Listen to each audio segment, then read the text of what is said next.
with the political situation and exchange of currency, 18 pesos per dollar, are the exports to Mexico declining, increasing? What?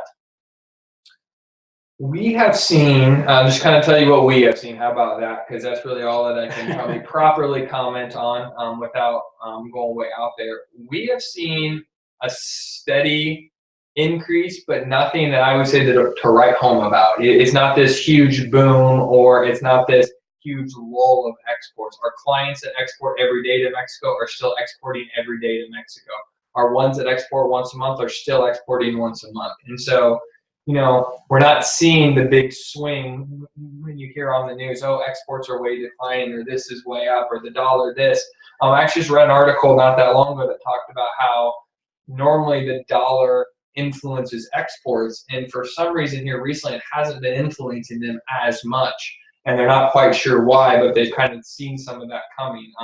I don't really have an opinion on why that is. I just know that it's something that we try to stay abreast of. But like I said, we are seeing an increase. It's not a crazy increase, but you also have to remember that a lot of the goods that were previously being manufactured in China, in maybe Southeast Asia, where their cost of labor is continuing to rise and that middle class is growing there, that companies are looking for new options in cheaper labor pools, and Mexico is providing that opportunity for them.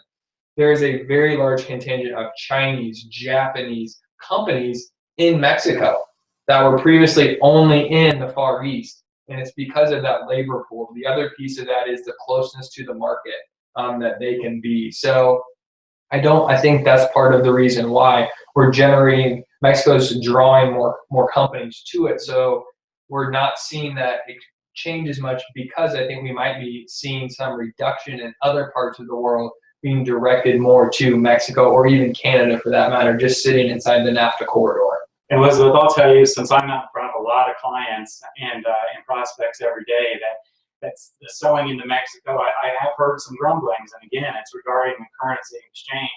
But how they're trying to bridge that gap is that most of the firms inside of Mexico that are purchasing U.S. goods are wanting to now purchase in pesos, in their own currency, versus purchasing in U.S. dollars. So I'm definitely hearing a lot about that currency exchange and how they're navigating the payments of the goods going back and forth. So, and again, excellent question.